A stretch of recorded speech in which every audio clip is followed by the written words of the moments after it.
My name is Pradeep Panwar and ratio and proportion course का ये हमारा पहला लेक्चर है, पहला लेसन है जिसमें हम डिस्कस करने वाले हैं basic definitions and question based on proportions. Proportions पे जो क्वेश्चन बनते हैं उन्हें डिस्कस करते हैं।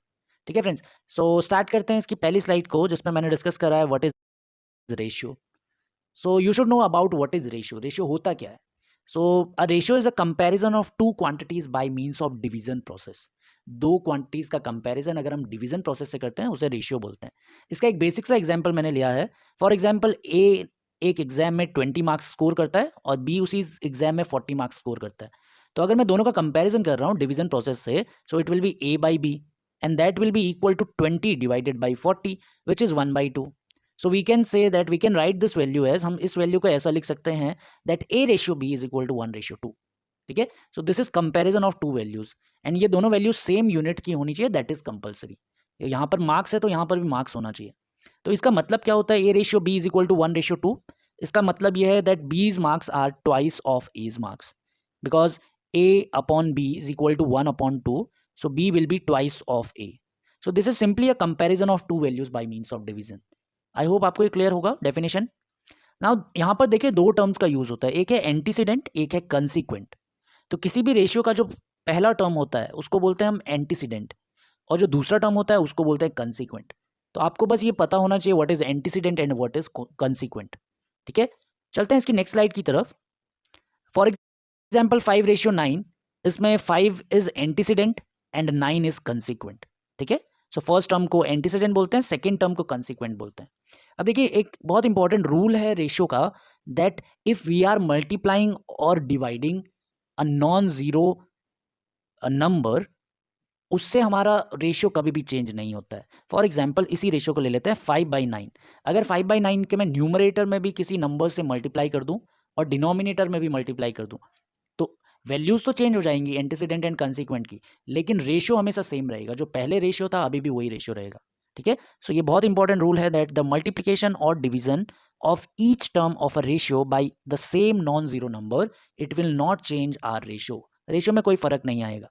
ठीक है, I hope this is clear to all of you. इसको आप नोट डाउन कर लीजिएगा, बहुत यूजफुल है आपको इमेजिन करने में क्वेश्चंस कैसे बनते हैं। चलते हैं इसके नेक्स्ट स्लाइड की तरफ जिसमें हमने डिस्कस किया व्हाट इज प्रपोर्शन। तो रेशियो की तो बात हमने कर ली, what is proportion? The equality of two ratio is called proportion. जब भी दो रेशियोज इक्वल होते हैं तो उस इक्वालिटी को हम बोलते हैं प्रपोर्शन। इसका छोटा सा एग्जाम्पल मैं ले लेता हूँ, 1/2 इज इक्वल टू 2/4। देखिए 1/2 is half and 2/4 is also half. तो दोनों रेशियोज इक्वल हैं, 1/2 is equal to 2/4। So we can write A ratio B is equal to B ratio C और सी रेशियो डी। अलग अलग वैल्यूज भी हो सकती हैं, दो वैल्यूज सेम भी हो सकती हैं। For example 1/2 is equal to 4/8। चारों वैल्यूज डिफरेंट ले ली मैंने। 1/2 means 1 and 2 and 4 and 8, there are four values and both the ratios are equal. 1/2 is half, 4/8 is also half. It means A ratio B is equal to C ratio D. तो जब भी दो ratios equal हो जाते हैं उसको हम ऐसा लिखते हैं, A ratio B is equal to C ratio D. ये इज इक्वल टू का साइन होता है 4 dots and we can say that A B C D all the four values are in proportion. वो प्रपोर्शन में है। ठीक है, अब देखिए प्रपोर्शन का एक बहुत अच्छी प्रॉपर्टी है, जो बहुत अच्छा रूल है, वो मैं बता देता हूँ आपको कैसे करते हैं प्रपोर्शंस को जस्टिफाई, कैसे उन चार नंबर्स प्रपोर्शन में कैसे पता लगता है। तो when two ratios are equal, the product of the mean terms is equal to the product of middle terms. ठीक है, तो A ratio B is equal to C ratio D. इसमें ए एंड डी जो है वो extreme terms है, corner के term है, एक्सट्रीम पोजिशंस पे हैं। तो अगर मैं ए एंड डी का मल्टीप्लाई करता हूँ, that will be equal to the multiplication of the middle two terms which is b into c. सो ये एक बहुत इंपॉर्टेंट रूल है, आप इसको नोट डाउन कर लीजिएगा। The product of mean terms is equal to the product of extreme terms. This is the property of every proportion. हर एक प्रोपोर्शन की प्रॉपर्टी होती है। ठीक है, तो I hope this second slide is also clear to all of you. चलते हैं इसकी अगली स्लाइड की तरफ जिसमें हमने एक बेसिक सा एग्जाम्पल, इस बेसिक एग्जाम्पल में हमने लिया है that if 0.75 ratio X is equal to 5:8 then find the value of X. X की वैल्यू फाइंड आउट करनी है। तो हमने यहाँ पर देखा कि चारों वैल्यूज प्रोपोर्शन में है बिकॉज दो रेशियोज इक्वल हो गए, इट मीन्स ये प्रोपोर्शन में। तो एक्सट्रीम टर्म्स का हम मल्टीप्लाई कर देंगे 0.75 इंटू 8 एंड मिडिल टर्म्स का मल्टीप्लाई कर देंगे that is 5 into X, it will be 5x। So 5x is equal to 8 into 0.75 कर देंगे। 5 0.75 को 15 टाइम्स काट देगा, इट मीन 0.15 टाइम्स काट देगा, और 0.15 into 8 it will be 1.2, option number B. तो इसे मैंने सॉल्व करके नहीं बताया आगे, ठीक है, इसको आप कर सकते हैं, बस आपको रूल पता होना चाहिए, the extreme terms multiplication that will be equal to the middle terms multiplication, ठीक है। चलते हैं इसकी नेक्स्ट डेफिनेशंस की तरफ, जिसमें हमने डिस्कस किया what is fourth proportion, what is third proportion and what is mean proportion. अब देखिए यहाँ से एक क्वेश्चन बनता है, प्लेसमेंट्स में भी कई बार बन जाता है, कॉम्पिटेटिव एग्जाम्स में भी बन जाता है। So what is fourth proportional? देखिए अगर A ratio B is equal to C ratio D है, तो मुझे पता है ये दोनों रेशियोज इक्वल हैं, इट मीन्स ये प्रोपोर्शन है। तो इसमें जो फोर्थ वैल्यू होती है D, उसको हम बोलते हैं fourth proportional to A B and C। पहली तीन वैल्यूज का फोर्थ प्रोपोर्शनल बोलते हैं उसे, ठीक है, ये टर्म है हमारे पास। तो चारों वैल्यूज यहाँ पर डिफरेंट होनी चाहिए, A B C and D। A ratio B is equal to C ratio D। इस केस में फोर्थ वैल्यू को हम बोलते हैं, D वैल्यू को बोलते हैं fourth proportion, and that is given by, ये हम फाइंड आउट कर सकते हैं कि ये वैल्यू कहाँ से आई होगी, the product of extreme terms D into A is equal to the product of middle terms B into C। तो अगर मैं D की वैल्यू फाइंड आउट कर रहा हूँ तो it will be B into C upon A, ठीक है। तो ये एक फॉर्मूला बन के निकल के आ गया। आपको फॉर्मूला याद करने की जरूरत नहीं है, क्वेश्चन में आपको बता दूंगा कैसे सॉल्व करना है, बस आप ये समझ लीजिए what is fourth proportional. Next is what is third proportional. So third proportional क्या होता है, जब हमारे पास एक कंटिन्यूड प्रोपोर्शन होता है। कंटिन्यूड मतलब जो सेकंड वैल्यू होती है फर्स्ट रेशियो की, जो यहाँ पर B है, वो सेकंड रेशियो में भी रिपीट होती है, कंटिन्यू होती है। तो B वैल्यू कंटिन्यू हो गई है अगले रेशियो में भी। इट मीन्स यहाँ पर केवल तीन वैल्यूज होंगी, A B and B will be again repeated and C। So A ratio B is equal to B ratio C। इसमें जो C वैल्यू होती है इसको बोलते हैं third proportional to A and B, ठीक है। और उसकी वैल्यू कैसे फाइंड आउट करनी है, अगर मैं मिडिल टर्म्स को मल्टीप्लाई करता हूँ तो B स्क्वायर होगा, एंड एक्सट्रीम टर्म्स को मल्टीप्लाई करता हूँ तो A इंटू C होगा। तो मुझे थर्ड प्रोपोर्शनल फाइंड आउट करना है, C की वैल्यू, C will be B square by A, ठीक है। I hope this is clear to all of you what is third proportional. Next term is what is mean proportional.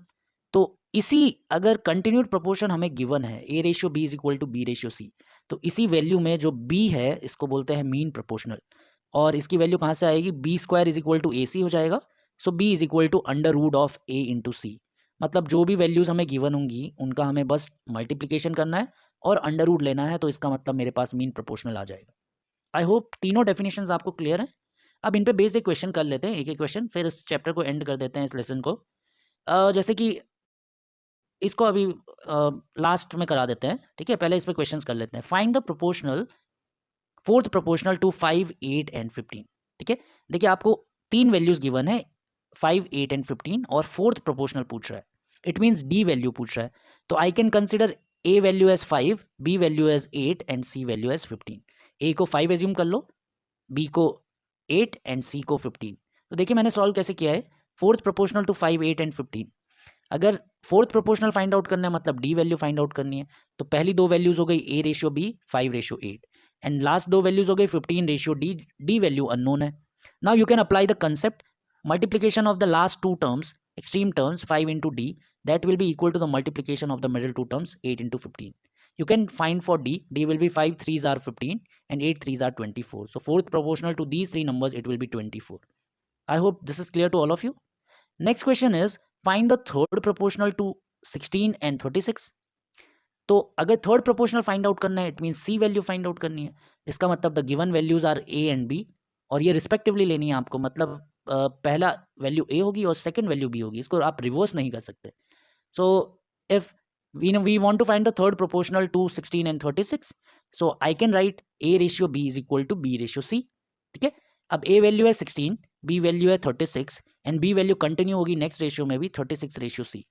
So you can again multiply the extreme terms 16 into C, and you can multiply the middle two terms, which is 36 into 36. So C will be 36 into 36 divided by 16. You can solve for C. C will be 81. So third proportional to 16 and 36, it will be 81. I hope this is clear to all of you. चलते हैं इसके next question, last question की तरफ। Find the mean proportional to 16 and 25. So mean proportional is very easy. You just multiply the given two numbers and take the under root value. So multiply the 25 and 16 and take the under root. So 25 का under root value हो गई, square root value होगी 5, and 16 की square root value होगी 4, 5 4s are 20. So answer to this question is mean proportional will be 20, ठीक है। You can also solve like this, आप इसको ए एज्यूम कर लीजिए, इसको बी एज्यूम कर लीजिए. So it will be 16 ratio B, A ratio B is equal to B ratio C, और आपको बी की वैल्यू फाइंड आउट करनी है. So again that will be the same thing, B square is equal to 25 into 16, extreme terms का multiplication, and B will be under root of 25 into 16 which is again 20. ठीक है. So I hope तीनों questions आपको clear हो गए होंगे, what is fourth proportional, what is third proportional and what is mean proportional. तो यहाँ पर हमने अपनी स्लाइड्स को खत्म कर दिया. एक स्लाइड हमने स्किप कर दी थी, उसको देख लेते हैं जस्ट. वैसे ये पूछा नहीं जाता है किसी भी कॉम्पिटेटिव एग्जाम्स में, बस आपको पता होना चाहिए व्हाट इज डुप्लीकेट रेशियो. अगर आपको कोई रेशियो गिवन है तो आप उसके एंटीसीडेंट का भी स्क्वायर कर लें और कंसिक्वेंट का भी स्क्वायर कर लें. इसका मतलब हम डुप्लीकेसी कर रहे हैं, तो डुप्लीकेट हो गई है values, A square ratio B square. Similarly triplicate में क्यूब ले लेंगे. सब डुप्लीकेट में इसका मतलब अंडर रूट ले लेंगे. Under root means square root, so square root of A and square root of B. And similarly sub triplicate value में cube root of A and cube root of B. ठीक है. So easy से concept है, नाम से ही पता लग रहा है. Duplicate means square, triplicate means cube, sub duplicate means square root, and sub triplicate means cube root. ठीक है. I hope this is clear to all of you. देखिए, अगर आपको इस लेक्चर से कोई भी फायदा हुआ है तो आप इसे रेट, रिकमेंड एंड रिव्यू करना ना भूलें, अपने फ्रेंड्स से शेयर करना ना भूलें. अभी के लिए इतना ही रखते हैं. इसके नेक्स्ट लेक्चर में, नेक्स्ट लेसन में हम डिस्कस करेंगे what is combined ratio and how to solve the questions of combined ratio. अभी के लिए इतना ही रखते हैं. Thank you so much.